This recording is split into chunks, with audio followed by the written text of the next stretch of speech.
I've read and listened to The Creative Act by Rick Rubin twice now. And on this video, I want to share what exactly this helped me with, how it actually helped me become a better creative and a better creator via social media, and just how I operate throughout life. What's up, guys? My name is Nico O'Rapkless. I'm really excited to share this information with you because there's all this rage about this book right now. And it's just one of the most popular books that I've heard from people quite a bit in the personal development space, that Rick really brings a very interesting perspective. But on this video, after my years of experience, over a decade of being a creator, publishing over 10,000 pieces of content, I want to give you my perspective on what I've been sharing with my students inside of my Skool community that has over 1,000 members. It's called Authentic Influence, about what this really means to be a creative and how do you actually become a creative and how do you do it in an authentic way where you feel aligned to what you're doing. Because for the longest time, I was creating just to create.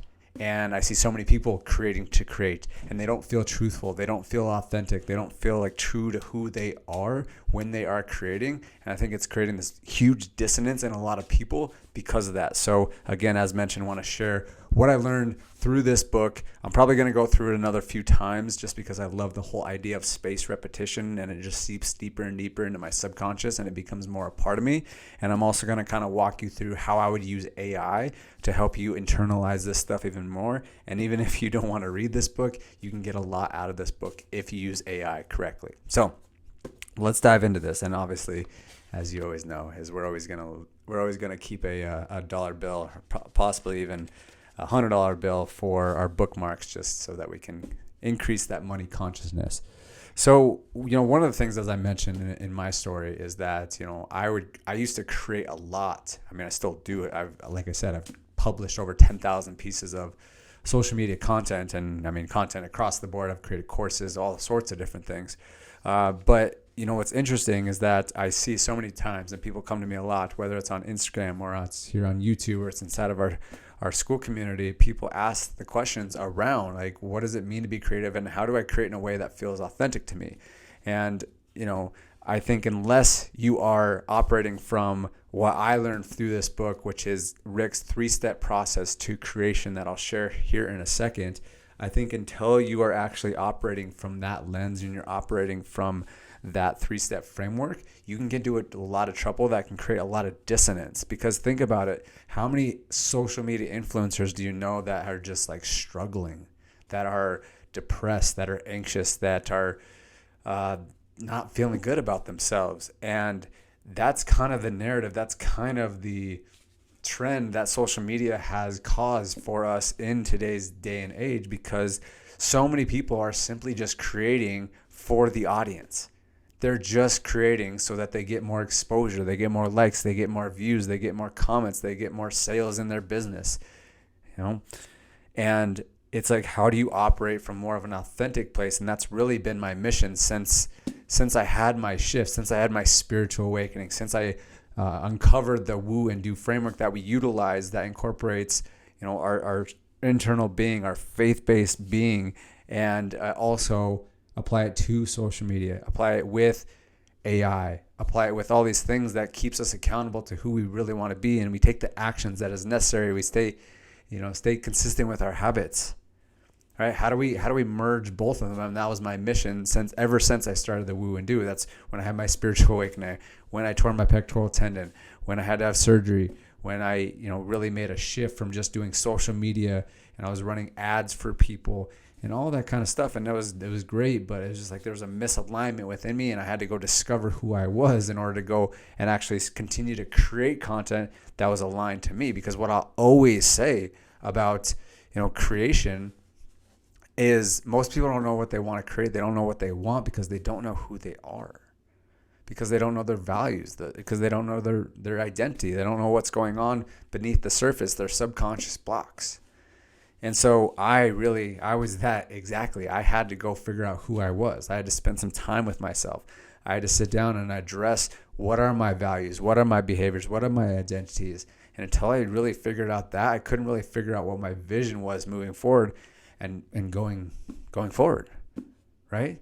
And so it was a challenging period in my life, but I just see so many people that come into the same space, and they're just creating to create. They're creating to get the feedback from the audience, get the validation from the audience. And I don't know if you've seen this movie. It's on Netflix, or at least it was. It calls The Social Dilemma.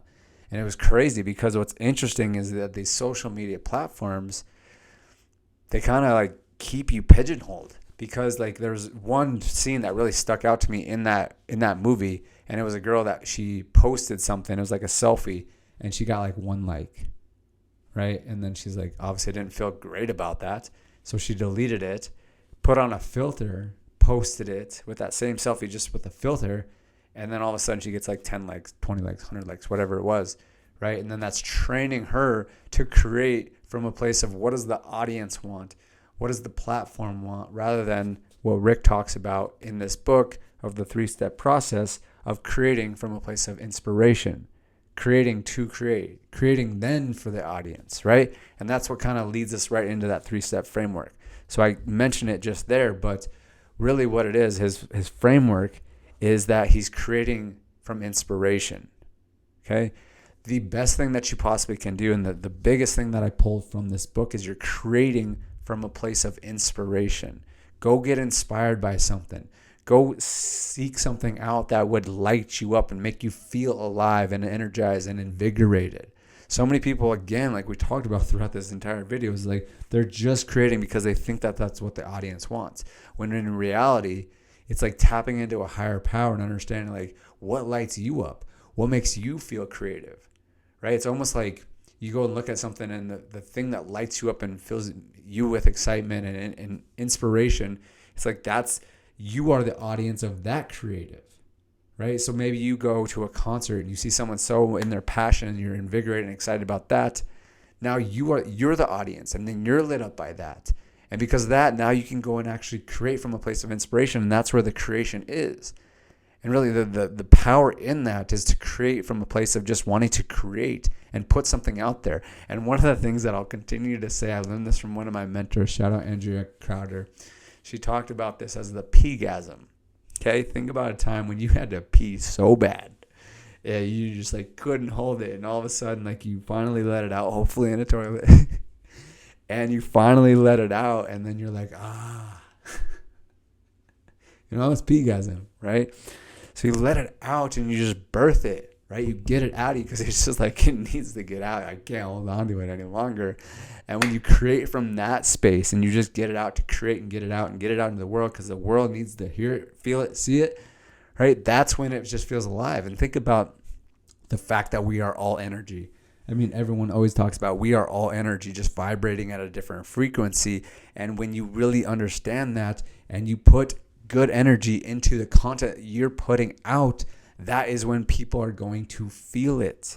Anything that you create, it's always dependent on the energy that you put into that creation that people are going to feel whenever they come into contact with it. Whether that is a social media post, whether that's a YouTube video, whether that's a book, whether that's glasses, computer, like whatever it is, the energy that you put into whatever you're creating, whoever that touches, they're going to experience that. They're going to enjoy it, or they're not going to enjoy it. If you're creating from a place of I have to create this, I have to put this out there, people are going to feel that. 100% they're going to feel that. So if you want people to feel like angst and anxiety and stress when they come across your creation, then certainly just keep creating from a place of, this is what the audience needs and I have to put this out.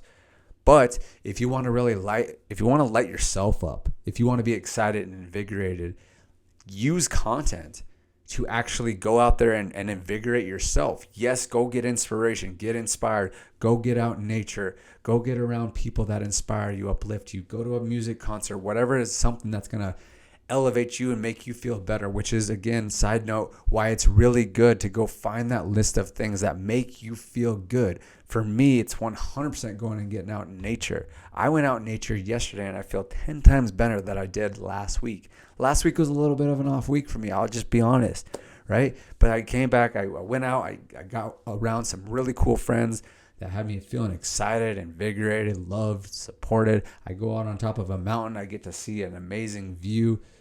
I'm lit up today, and now I'm creating from more of a place of inspiration because of that. And then I'm using this content. I'm getting excited. The more I speak on it, the more excitement I have flowing through me, the more invigorated I am, that's the type of energy I'm putting into this video. And anybody that this video touches, they're going to experience that. They're going to gather inspiration, because a lot of people could be getting inspiration from this video alone. And then I could be saying something, and the energy that I'm putting into you could invigorate you and make you feel alive because of what I'm saying and what you're feeling when I'm saying it. Because of that, you would go and create inspiration from that. And it's just this trickle-down effect. For the longest time, I thought, the only way that I was truly going to have a strong impact on this world was if I became the next Tony Robbins and was speaking in front of 10,000, 20,000, 50,000, 100,000 people. When I had this big shift when I created my podcast and podcast event company, where we threw podcasts in front of a live audience, I realized I heard one little thing, and then I shared that with the next thing, the next person, the next person, the next person. They share it with the next person, they share it with the next person. And all of a sudden, look at all these people that have the same inspiration because of one person stepping into their purpose and stepping into a place where they feel good and they feel inspired, they feel invigorated. Right? There's so much power. And just think about that with social media. That's really what it is. It's designed to be able to spread things. Now, obviously, things can spread that are not as great, but there also can be really cool, inspiring things that can spread and create. Right? It just depends on what you want to put out there. And the more that we create from a place of inspiration, we also give people inspiration to create from a place of inspiration. And because of that, the audience benefits. And coming back to this 3-step process with Rick Rubin, one of the biggest things that I got from this book is that is the formula. It is go get inspired. Then you go and create and put that type of energy that you got from the inspiration into the creation. And then lastly is the audience. Okay, that should be the last consideration, is the audience. And really, it's not even, it's just they're the benefactor, right? They're the recipient by proximity to being around. They're not the priority, right? When you create from that place, ironically, the thing that happens is you actually get the exposure, you get the views, you get the engagement that you want. But the fact that you don't even care, it's a trip. Right? But most people do it backwards. They flip the 3 steps. They say, what does the audience want? Then they create, and then they rarely get inspired. Right? So flip the script. Make sure you're doing it the other way, where you're actually getting inspired. You go out there, go figure out the things that inspire you, whether it's people, whether it's places, whether it's experiences. Something I really love doing is I love going to doing this thing called dream building, where I'll go out to local resorts and I'll just get around opulence, and I'll just feel invigorated and excited of being around money and people and excitement and energy, right? And you can even do it on the flip side. I wouldn't recommend doing this all the time, but it can be very motivating. You go to places where you don't want to be around. Go to apartments that are just slums in your perspective, right? And it'll motivate you to not want to be around those, to work really hard, to work from a place of creation and inspiration. And the more that you do that, the more excitement, the more invigoration you have. But do whatever you got to do to get around awesome stuff. And even if it's just for a second, a minute, an hour, right? I go to these resorts and I just walk through a lot of times. I don't need to pay any resort fee. I just go walk through there, right? I get inspired, I get invigorated. I go out in nature. I go look at cool views. I get around cool people. I'm always building and networking. That's what we talk about all the time. The Woo+Do process, it's part of building relationships. It's part of building community. So being intentional about that. And if you're not familiar with that kind of stuff, make sure and join our Skool Community, because we go deep in that kind of stuff. And also, jump onto this YouTube channel. Make sure and subscribe, because we're going to talk more and more about that. In fact, I made a full in-depth video, about 30 minutes, on how to strategically and intentionally build high-value relationships with quality people. It's one of my best videos that I put out here on this YouTube channel. So make sure and go check that out. But when you really combine all this stuff and you master the woo, you master the do, you combine them together, you build relationships, you build your presence on social media, you create from a place of inspiration, and then you use AI, just like I was talking about in the beginning. You can use this as such a powerful thing. And one thing I will say about reading, something that's helped me out significantly, is I'll get the book, okay, but I'll also get the audiobook. And what's kind of cool, if you have a Spotify premium account, you can actually listen to most books on there. So I listen to the audiobook at the same time I'm reading the book, and it helps me with retention and speed and getting through it. So I used to have a hard time just reading books. And then on top of that, you can just go to AI and prompt it and say, hey, AI, I want you to act like you are Rick Rubin. I want you to tell me everything that you put into the creative act and give me the cliff notes, the high level notes, and the things that you want me to know. And then also ask me what I would like to know more about the creative act by Rick Rubin. So you can just like prompt it to ask you questions to make sure that you're figuring out everything you need to know about the book, right? So if you don't necessarily want to read the book and listen to the book and all that kind of stuff, you certainly can use AI to get the download and figure out all the like cliff notes and everything you need to know. And again, we've already made a bunch of YouTube videos on AI and how to prompt ChatGPT and all that kind of stuff. So I strongly recommend that you go check out those videos. I did this amazing video. It was like 45 minutes long where I just take you through a prompt flow on how I reprogram my subconscious mind with ChatGPT. This is again one of our most powerful videos here on this YouTube channel. So strongly recommend that you subscribe to this channel, go through this stuff. It's really, really powerful stuff. And I think you're going to get a lot of value from it. And I trust that you got a lot of value from this video in specific. So if you did, make sure and hit that like button. Share your best comment of what you got out of this. One of the most important things is to know and not to do is to not know. And only way to know something is to teach it, and the only way to teach it is to teach it. So that's kind of besides the point, but what I'm getting at is that the more that you engage, the more that you like take a download that you just got and you actually you create it. So if you're feeling a place of inspiration from what I just created, go and create a comment, go and create a conversation, go and create a piece of content that inspired you to make something, right? Because that's going to help you learn it and understand it and develop it even more. And that's the whole point of this whole process of The Creative Act by Rick Rubin. So strongly recommend checking out this book, read it, listen to it, use ChatGPT to get the cliff notes on it, but create from a place of inspiration. Get inspired, create from that place of inspiration, and then the audience is the benefactor of that. All right, guys, appreciate you. Make sure you're enjoying the Skool Community. Links are down below, and we'll see you next time. Bye-bye.